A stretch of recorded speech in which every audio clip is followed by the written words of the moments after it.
Hello student, इस पे GS research centre में आपका स्वागत है। मैं अखिलेश सर आपको चीज़ें आज बताऊंगा कि जीएस में आपको करना क्या है। भाई सबसे पहले तो ये सुन लो कि डायरेक्ट मैं आपको यहाँ के पढ़ाने लग जाऊँ, टॉपिक को स्टार्ट कर दूँ, उससे कोई फ़ायदा नहीं है।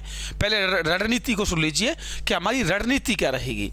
सबसे पहले हम बात करेंगे स्टूडेंट्स रणनीति की, ठीक है। अगर रणनीति की मैं बात करूं तो रणनीति हमारी दो प्रकार से है भाई। एक तो जीएस को लेकर रहेगी और एक रहेगी हमारी हिंदी को लेकर, ठीक है। तो वैसे आपको इस पैनल के थ्रू मैं चीज़ें बिल्कुल क्लियर कराऊंगा। सबसे पहले हम ये स्ट्रेटजी में बात करेंगे कि जीएस कैसे हमारा स्ट्रांग होगा और हमारा हिंदी कैसे स्ट्रांग होगा रेगुलर क्लास के लिए।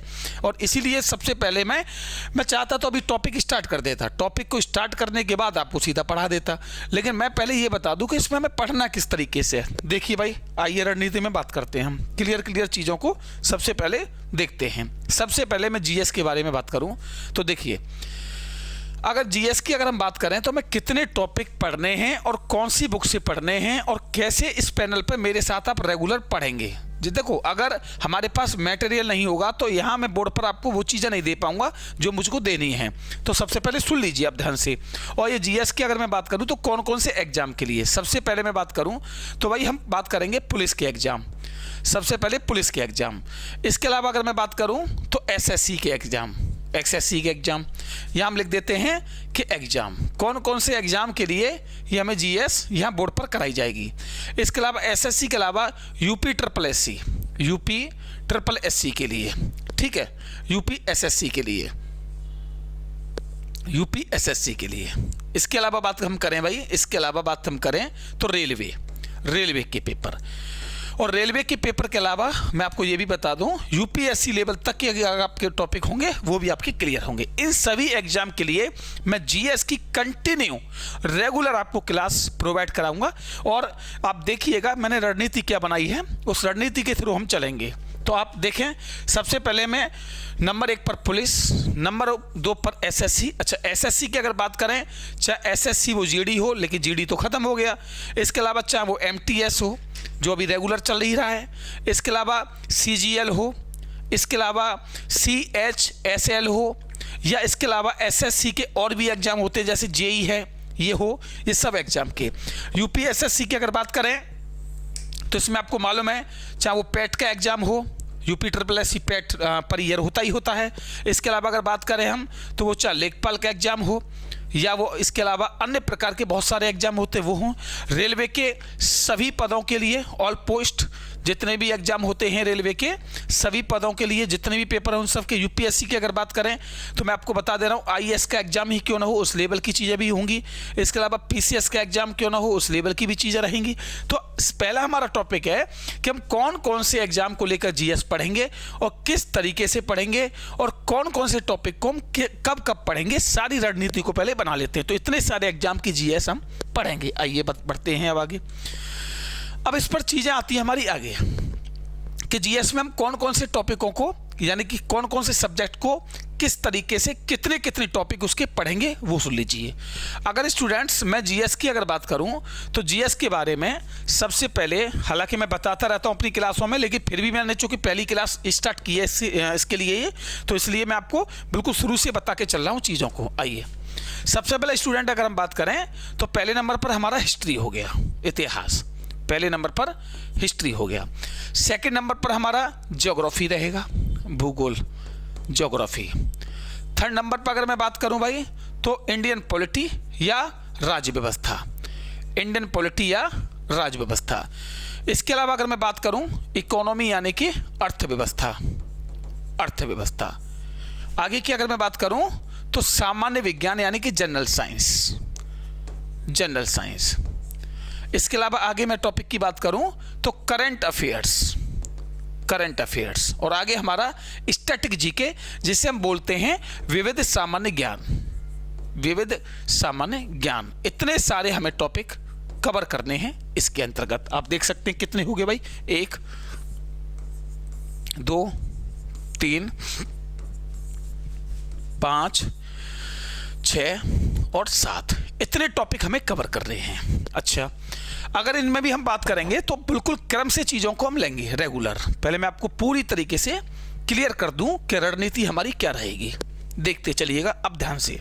अगर हम बात करें हिस्ट्री की, है ना, तो देखिएगा आप हिस्ट्री में हमें, जैसे हमारे इतने सारे टॉपिक हो गए, अब इसमें हमें करना क्या है। जैसे अगर हम इतिहास की बात करें,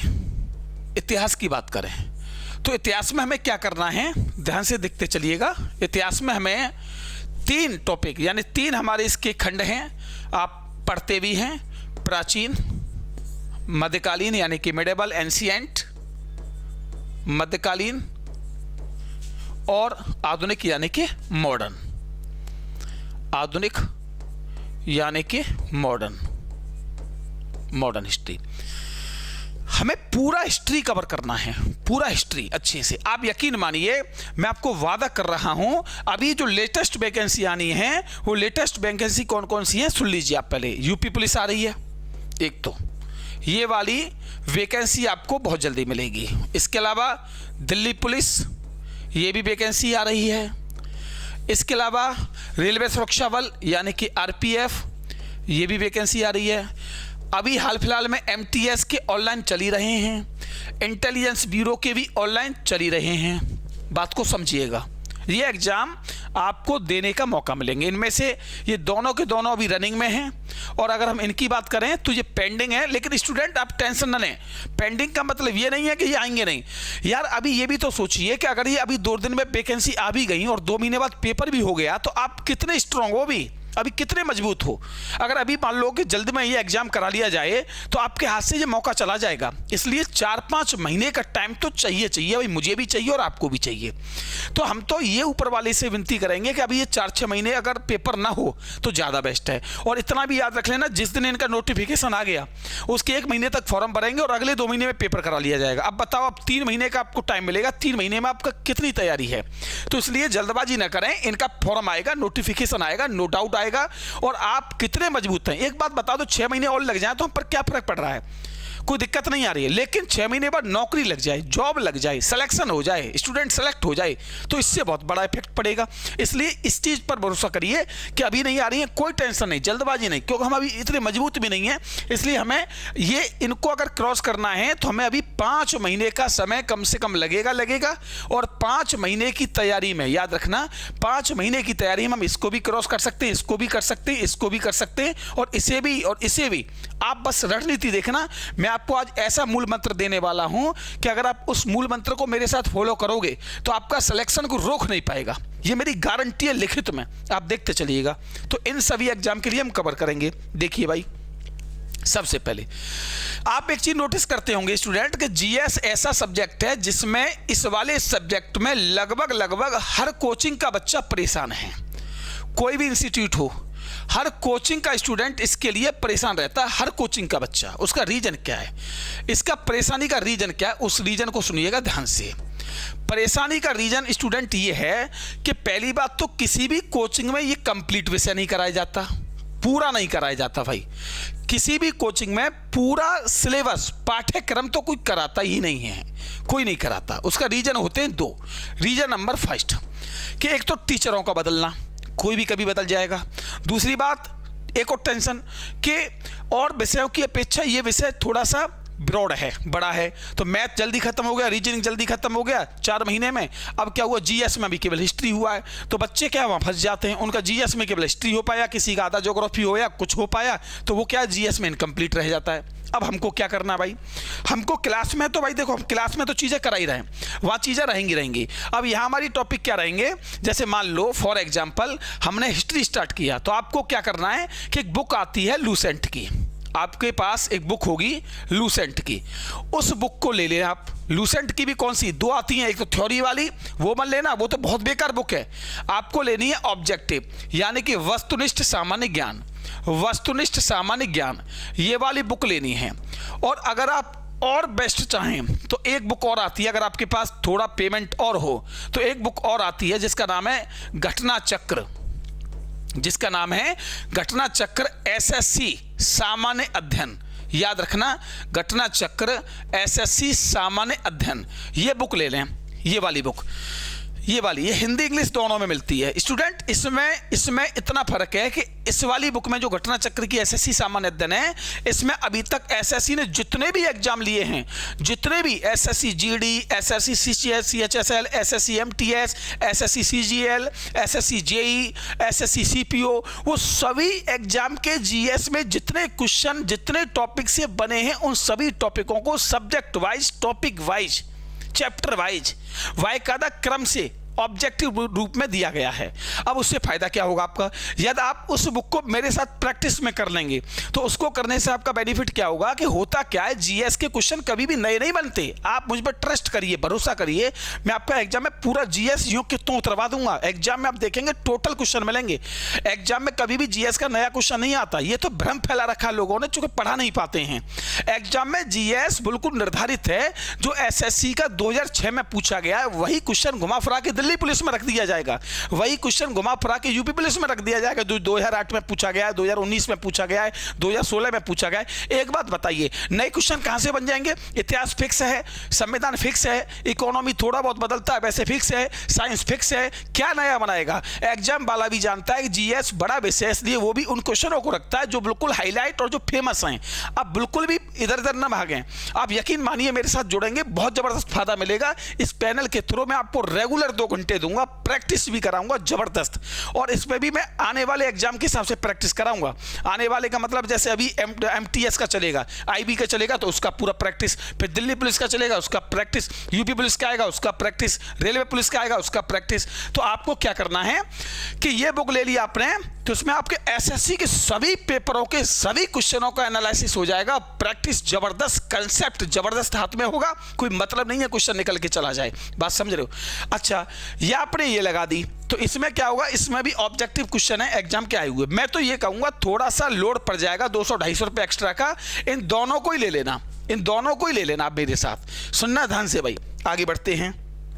अब ध्यान देखिएगा, अब हम इसको करेंगे कैसे, इन बुकों को कैसे करेंगे, पहले आप तरीका समझें। जैसे फॉर एग्जांपल मान लो हमने कराया हिस्ट्री स्टार्ट, अब हिस्ट्री में जैसे मान लो हमने प्राचीन ले लिया, प्राचीन भारत का इतिहास हमने लिया भाई, प्राचीन इतिहास। फॉर एग्जांपल हमने प्राचीन इतिहास स्टार्ट किया अपनी क्लास में, ठीक है। तो देखो हम कैसे पढ़ेंगे, किस तरीके से हम टॉपिकों को पढ़ेंगे, जिससे कि हमारा एक एक टॉपिक बिल्कुल क्लियर हो जाए।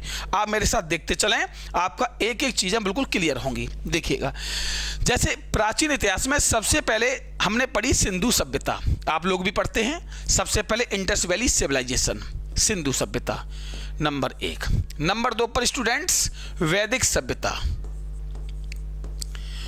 वैदिक सभ्यता। सबसे पहले हम चीज़ों को नोट कर लें कौन कौन सी हैं। इसके अलावा हमारे आ जाएंगे धर्म, जैसे जैन धर्म हैं, बौद्ध धर्म हैं, ये सारी चीज़ें। इसके अलावा हमारे आएंगे 16 महाजनपद, इतिहास में प्राचीन में ही आते हैं, मैं आपको आगे पढ़ाऊंगा। इसके अलावा मौर्य डायनेस्टी, मौर्य वंश आप लोगों ने पढ़ा होगा। गुप्त डायनेस्टी, गुप्त वंश, गुप्त वंश। इसके अलावा कुषाण वंश, कुषाण वंश, और अन्य भी, जितने भी अन्य जो इसमें बचेगा वो सब अन्य वंश सब इसमें आ गया। तो ये लीजिए हमने प्राचीन इतिहास। अब स्टूडेंट इसमें हमें क्या करना है कि सबसे पहले हमें टॉपिक स्टार्ट करना है सिंधु सभ्यता से। सुनते चलिएगा, इसमें सिंधु सभ्यता में क्या है कि सबसे पहले मैं सिंधु सभ्यता के टॉपिक को आपको पढ़ाऊंगा।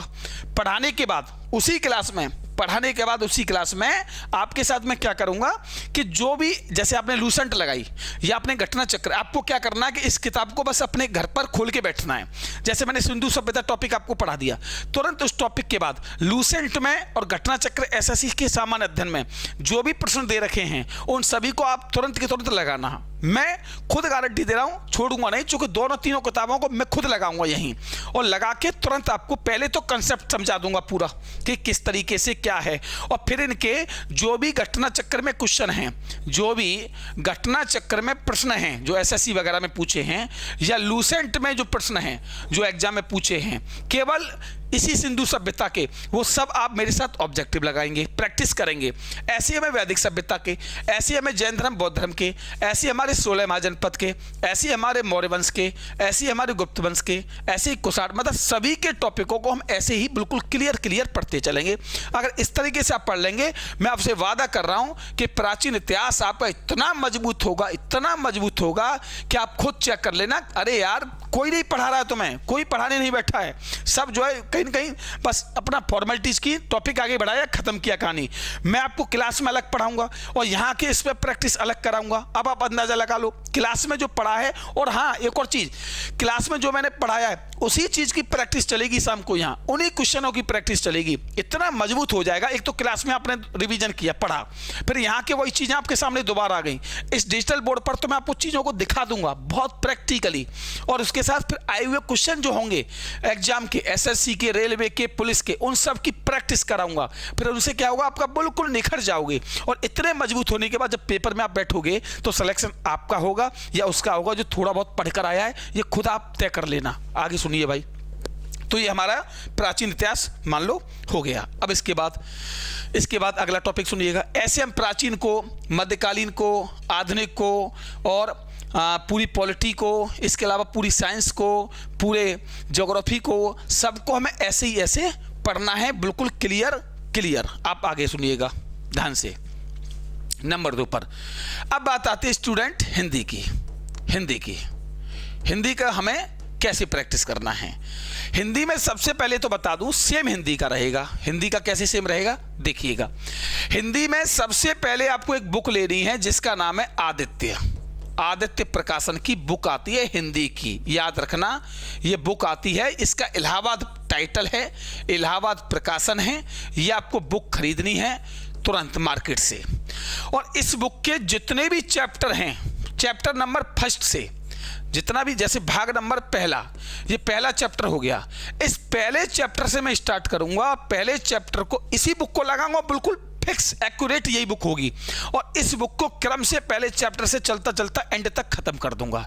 आपको क्या करना, इस बुक में पिछले पेज पर, लास्ट पेज पर चैप्टर के हिसाब से एग्जाम में आए हुए क्वेश्चन हैं, उनको तुरंत प्रैक्टिस करना है। जैसे मैंने चैप्टर पढ़ा दिया, फिर उसमें जो क्वेश्चन है पीछे की साइड, उनको तुरंत सॉल्व करना है। और जैसे ही आप सॉल्व कर दोगे तुरंत आपका हिंदी मजबूत। ऐसे आपको हिंदी करनी है, देखना फायदा। अब इस बुक को मैं क्यों बता रहा हूं, क्योंकि अभी तक जितने भी एग्जाम हुए हैं, हिंदी जितने भी एग्जाम में आती है वो इससे 100% कवर हो जाती है। आप मुझ पर भरोसा रखिए। अगर आप मुझ पर ट्रस्ट कर रहे हैं तो आप इस बुक के अलावा कोई बुक नहीं लगाएं, किसी चैनल पर ना पढ़ें, केवल इस बुक को लगाएं, मेरे साथ काम हो जाएगा आपका। जीएस में मैंने बताया लूसेंट की जीके ऑब्जेक्टिव और घटना चक्र एसएससी की जीके मेरे साथ लगा लेना। मैं आपसे यहां से चैलेंज और चेतावनी और वादा प्रॉमिस कर रहा हूं, एग्जाम में अगर उससे बाहर जीएस चली जाए तो मैं वादा कर रहा हूं आपसे, मेरा 11-12 साल का पढ़ाने का बिल्कुल अनुभव बेकार है। ये हवाबाजी, बड़ी बड़ी बातें, लोगों डराते हैं कि जीएस ये मत करो वो। अरे यार एक बात बता दो, तुम अगर तुम डरोगे, जीएस को छोड़ दोगे तो तुम्हारा सिलेक्शन हो भी कहां रहा है। सपोज करो अभी दिल्ली पुलिस की वैकेंसी आ जाए, सपोज करना अभी दिल्ली पुलिस की वैकेंसी आ जाए। दिल्ली पुलिस का सिलेबस सुन लो क्या है कि 60 नंबर की तो जीएस है, 15 नंबर का मैथ है, 25 नंबर की रीजनिंग है। ये सिलेबस है भाई। अब अगर रीजनिंग और मैथ तुम पढ़ते रहो तो इन दोनों को स्कोर मिलाओगे तो 40 का बना। सुनिएगा, जीएस तुमने पढ़ी नहीं, चूंकि लोगों ने डरा दिया, ये तुम्हारी बेकार है। अब 40 में से 40 तो तुम कर नहीं पाओगे, 35 ही ला पाओगे, एकदम इंटेलिजेंट से इंटेलिजेंट भी होगे। अब तुम बता दो कि 35 क्वेश्चन पर दिल्ली पुलिस में तुम्हारा सिलेक्शन हो जाएगा, तो इसका मतलब ये हुआ मेरिट जाती है उसकी कम से कम 65-70। तो इसका मतलब ये हुआ कि कम से कम इधर 60 में से 40 नंबर, 40 से 45 नंबर तुम्हें और चाहिए। तो वो तभी तो आएंगे जब जीएस मजबूत होगा। अच्छा चलो तुम्हारे नहीं आए, लेकिन जो सेलेक्ट हो रहे हैं, जो जॉब ले गए, उनके तो नंबर आए। अब उनके नंबर आए तो इसका मतलब उन्होंने जीएस पढ़ी, तभी तो वो करके आए। तो साफ साफ पता चलता है कि जो लोग झूठ बोलते हैं कि जीएस मत पढ़ो, ये मत करो, इसका मतलब वो तुम्हें रोक रहे हैं केवल, क्योंकि जिनका सिलेक्शन हुआ है वो तो पढ़ के गए, उनका फंसा भी है, वो पेपर में सही करके भी आए हैं, और तुक्के में तो एक सही हो जाएगा। इतने क्वेश्चन कैसे हो गए 40-50 सही? तो इसलिए अगर आप पढ़ोगे, मेरे साथ लगाओगे, सब पॉसिबल है, बहुत अच्छे से क्लियर होगा। नोट्स बनाना, इसलिए आप भ्रमित ना हो, परेशान ना हो, कोई टेंशन वाली बात नहीं है। हमारे पास डिजिटल बोर्ड है, हम घर से ही सेवा उपलब्ध करा सकते हैं भाई, और कराएंगे रेगुलर। ठीक है, अब मैं स्टार्ट करता हूं टॉपिक। ध्यान से देखिएगा, जिसका नाम है, पहला टॉपिक इतिहास का, सिंधु घाटी की सभ्यता। सिंधु घाटी सभ्यता, पहला टॉपिक, सिंधु घाटी सभ्यता। ध्यान दीजिएगा आप मेरे साथ। अगर मैं सिंधु घाटी सभ्यता की अगर स्टूडेंट बात करूं तो याद रखना, प्राचीन इतिहास में अगर हम प्राचीन इतिहास की देखें, अगर एंशिएंट हिस्ट्री देखें, तो प्राचीन इतिहास में ये पहला टॉपिक माना जाता है। वैसे तो पाषाण काल माना जाता है, लेकिन वहाँ से प्रश्न नहीं आते हैं, इसलिए पहला जो चैप्टर है, पहला जो भाग है एंशिएंट हिस्ट्री का, वो सिंधु सभ्यता ही माना जाता है। तो पहले मैं सिंधु सभ्यता के बारे में आपको चीज़ों को समझा देता हूँ, क्लियर आप देखते चलें। कौन कौन से क्वेश्चन सिंधु सभ्यता में पूछे जाएंगे, कैसे पूछे जाते हैं, देखिएगा। सबसे पहले मैं आपको ये समझा दूं कि सिंधु सभ्यता के बारे में हमें यह पढ़ना है कि सिंधु सभ्यता है क्या। उनके पहले क्वेश्चन को देखिएगा आप, जैसे एग्जाम में कैसे प्रश्न पूछे जाते हैं। एग्जाम में पहला प्रश्न जैसे ऐसे पूछ लिया जाएगा कि बताइए सिंधु सभ्यता का कार्यकाल कितना है, सिंधु सभ्यता का अन्य नाम क्या क्या है, सिंधु सभ्यता का आकार कैसा था, सिंधु सभ्यता का फैलाव कितना था, सिंधु सभ्यता कहाँ कहाँ फैली थी, सिंधु सभ्यता में प्रजाति कौन कौन सी रहती थी, सिंधु सभ्यता में जो कार्यकाल दिया था वो किस इतिहासकार ने दिया। ये सभी क्वेश्चन आपसे एग्जाम में उठा लिए जाते हैं। तो आप देखिएगा मेरे साथ, सबसे पहला इंपॉर्टेंट हमारा टॉपिक है कि सिंधु सभ्यता का जो कार्यकाल है वो कितना है। पहला प्रश्न नोट करिएगा, ध्यान दीजिएगा, सिंधु सभ्यता का कार्यकाल।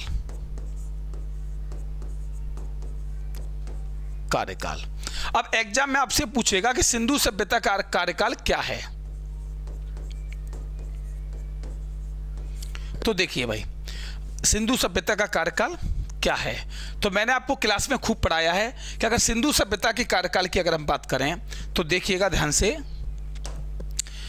कि सिंधु सभ्यता का जो कार्यकाल माना गया है वो 2500 बीसी से 1750 बीसी माना है। ये मैंने आपको पढ़ाया है। ये किस हिस्टोरियन ने दिया है, मैंने आपको हिस्टोरियन का नाम भी बताया था, प्रोफेसर डीपी अग्रवाल ने, राइट।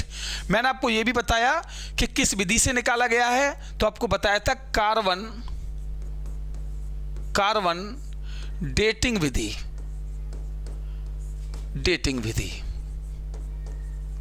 इसी को अब क्या कहते हैं, C14। क्या कहते हैं भाई, C14, याद रखेंगे। तो इस तरीके से हमें लूसेंट वाली बुक है उसको पास में रख के प्रैक्टिस करनी है हर चीज़ की। आज क्या है एक्चुअली में मैंने अभी स्टार्ट किया इस तरीके से ये, तो कल से मेरे ये सब क्वेश्चन सेट हो जाएंगे, तो कल से मैं प्रॉपर चीज़ें कराऊंगा। आज मैं इसलिए आ गया हूँ यूट्यूब पर कि आपको मैंने आज बोला था, तो मैंने कहा आज बता के चीज़ों को क्लियर करूँ किस तरीके से मुझे पढ़ानी है। प्रॉपर चीज़ें तो कल से ही चलेंगी, मैं आपको बस आज से स्टार्ट कर दे रहा हूँ, ठीक है ना। आगे सुनिएगा ध्यान से। एक और चीज़ मैं आपको बता दूँ, अगर मैं सिंधु सभ्यता के बारे में ही बात करूं आगे, जैसे मैंने आपको बताया कि सिंधु सभ्यता की जो इमारतें थीं, बिल्डिंग, तो मैंने आपको बताया कि सिंधु सभ्यता में एक स्नानागार था, एक अन्नागार था, मैंने आपको पढ़ाया भी था, अन्नागार था।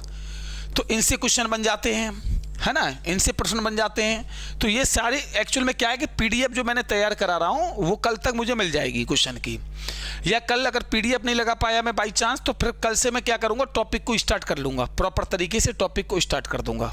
इस पर हम एक class per day topic wise, जैसे आज सिंधु सभ्यता, फिर वैदिक सभ्यता, फिर जैन धर्म, बौद्ध धर्म, ऐसे क्रम वाइज हम टॉपिकों को डालते रहेंगे, ठीक है ना। समझ में चीज़ आ रही है, इस तरीके से हम टॉपिकों को डालते रहेंगे। चलिए भाई, तो बस इतना ही मैं बताना चाह रहा था। तो चीज़ें मैं प्रॉपर तो आपको कल से ही दूंगा, याद रखिएगा। कल से ही प्रॉपर चीज़ें बिल्कुल स्टार्ट करेंगे टॉपिक वाइज। कल तक आप लूसेंट और ये बुक जो हैं इनको भी खरीद लें, और टॉपिक वाइज हम जो जितने भी टॉपिक होंगे उनको बाकायदा क्लियर करते रहेंगे। तो आप एक बार क्या है कि कल तक बुक को अवश्य ले लें, क्योंकि इसी बुक को लगाएंगे तो आप घर पे रहेंगे तभी ये बुक लगेगी, ठीक है ना। ओके।